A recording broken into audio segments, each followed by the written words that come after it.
ఈ దొర అనే పదాన్ని ఎక్కువగా గతంలో చరిత్రకి సంబంధించిన సినిమాల్లో చూస్తూ ఉంటాం, వింటూ ఉంటాం. అసలు దొర అంటే ఏంటి? ఏ ఏ వర్గాలకు సంబంధించిన వారిని ఈ దొర అని సంబోధిస్తూ ఉంటారు సార్? పాలక వర్గానికి సంబంధించిన వాళ్ళకి దొర అనే పిలుపు ద్వారా మనం సంబోధించడం సహజం. దొర, దొరసాని ఈ పేర్లు మీరు వినే ఉంటారు. దొర అనేది ఏ ఏ పాలక వర్గాలు అంటే అన్ని రకాల పాలక వర్గాలకి రకరకాల దశల్లో వాడారు. ఉదాహరణకి కమ్మవారి విషయమే తీసుకుంటే రాయలవారి రోజుల్లో జరుగుతున్నటువంటి రకరకాలైన విషయాలకి దాదాపు ప్రత్యక్ష సాక్ష్యంగా భావించబడుతున్నటువంటి రాయవాచకం అని చెప్పని విశ్వనాథ స్థానాపతి అంటే విశ్వనాథరాయని స్థానాపతిగా పనిచేసినటువంటి ఒక ఆయన డైలీ రిపోర్ట్ లాగా హంపి విజయనగరానికి పంపేటటువంటి వాడు. దాన్ని బేసిస్ చేసుకుని రాయవాచకం అనేటటువంటి ఒక గ్రంథం వెలువడింది.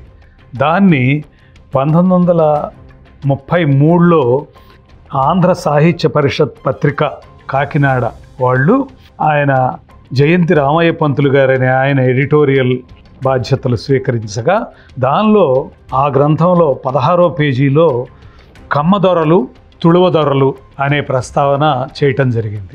ఇది 16వ శతాబ్దికి సంబంధించినటువంటి ఒక ఇదన్నమాట గ్రంథం. ఆ గ్రంథం యొక్క పునఃప్రచురణ 1933లో కాకినాడలో చేయటం జరిగింది.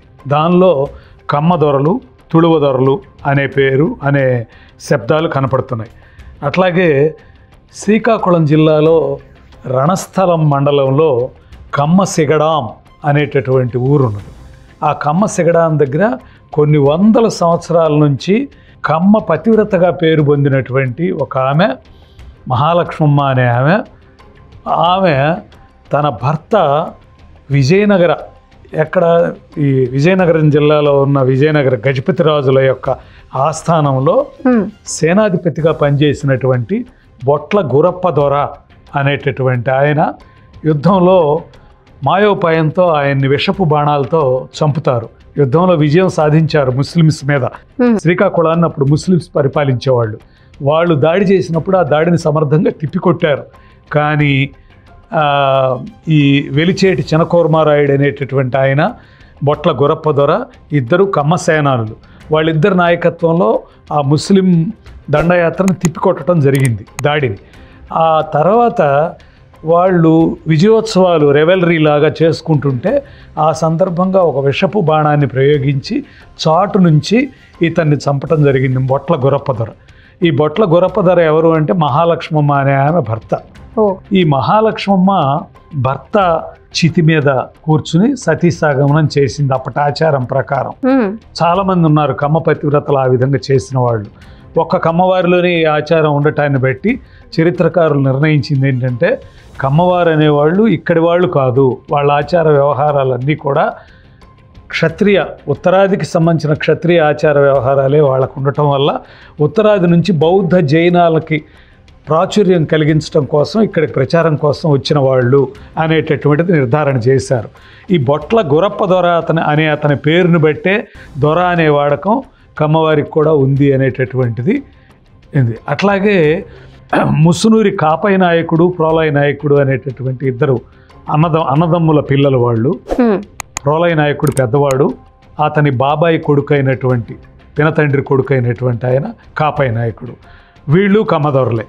వీళ్ళు కమ్మదొరలు అనేది వాళ్ళ పేరుల్లో నాయకుడు అని ఉన్నా కూడా ఎట్లా రుజువు అవుతుంది అంటే వెలమవారి చరిత్ర అయినటువంటి వెలుగోటి వారి వంశావళి అనే గ్రంథంలో ఈ కాపై నాయకుడికి కాపై నాయకుడిని వధించినటువంటి అనపోత నాయకుడు అనే వెలమ ఆయనకి ఒక బిరుదున్నట్టుగా పేర్కొన్నారు వెలమ చరిత్రలో. ఆ చరిత్ర పేరు వెలుగోటి వారి వంశావళి. దాని మీద వ్యాఖ్యానం నేలటూరి వెంకటరమణయ్య గారు వ్యాఖ్యాతగా ఉండి ఒక గ్రంథం వెలువరించారు. దానిలో చాలా స్పష్టంగా ఈయనకి కాపై నాయకుడిని ఓడించిన కారణంగా అనపోత నాయకుడు, అనపోత నేడు అనబడేటటువంటి వెలమ రాచకొండ వెలమ ప్రభువుకి కమ్మదొరల మోదిన కాలదండమా అని చెప్పని బిరుదు ఉండేదట ఆయనకి. కమ్మ దొరలని చంపినటువంటి ఖ్యాతి పొందినటువంటి వ్యక్తి అనేటటువంటిది ఆ విధంగా ఆయనకి బిరుదు ఉండేది. ఆ కారణంగా కూడా మనకి కమ్మవారిని కూడా దొరలు అని చెప్పని చరిత్రలో రకరకాల దశల్లో అనేవాళ్ళు అనేటటువంటిది మనకి తెలుస్తుంది. ఆ రాయవాచకం గ్రంథాన్ని బట్టి కానీ, ఇట్లా ఈ వెలుగోటి వారి వంశావళి అనే గ్రంథాన్ని బట్టి కానీ, ఈ రెండు ప్రాచీన గ్రంథాలే. అట్లాగే ముసునూరి నాయకుల్ని, అదే కాపయ ప్రోలయ నాయకుల్ని, వాళ్ళని కమ్మదొరలు అని పేర్కొన్న సందర్భాలు కూడా ఇంకా కొన్ని వెలుగోటి వారి వంశావళిలో చెప్పటం జరిగింది. ముసునూరి నాయకుల్ని కమ్మదొరలుగా పేర్కొన్న సందర్భాలు వెలుగోటి వారి వంశావళిలోనే మరికొన్ని ఉన్నాయి. అలాగే అప్పటికి మరి వెలమలకి దొర అనే సంబోధన ఉందో లేదో తెలియదు కానీ ఈ రాచకొండ వెలమల్ని వెలుగోటి వారు అనేటటువంటిది అనటమే తప్పితే వాళ్ళ ఇంటి పేరుతో వెలుగోటి వారు, అలాగే వెలమ చరిత్ర అనే లేదు ఆ పుస్తకానికి పేరు, వెలుగోటి వారి వంశావళి అనే ఉంది. అందుకని అప్పటికి దొర అనే పదం వాళ్ళకి లేనట్టుంది. కానీ తర్వాత కాలంలో మాత్రం ఇప్పుడు కూడా తెలంగాణ ఏరియాలో కానీ ఆంధ్ర ఏరియాలో కానీ దొరలు అని సంబోధిస్తున్నది కేవలం వెలమ వారిని మాత్రమే. ఒక్కొక్క కులానికి ఒక్కొక్క ఇది ఆంధ్రదేశంలో ఇట్లా పిలుపు అనేది స్థిరపడింది. ఉదాహరణకి రెడ్డి అని చెప్పనంటే గుర్రపు రౌతు అని అర్థం. కాలక్రమేణా గుర్రపు రౌతులే గ్రామాధికారులుగా నియమించబడ్డారు కాబట్టి వాళ్ళు రాష్ట్రకూట పాలకుల పాలనా కాలంలో గుర్రపు రౌతుల్ని గ్రామాధికారులుగా నియమించారు కాబట్టి తీర్పులు చెప్పటానికి రెడ్డి అనేవాడిని గ్రామాధికారిని రెడ్డి అనేవాళ్ళు.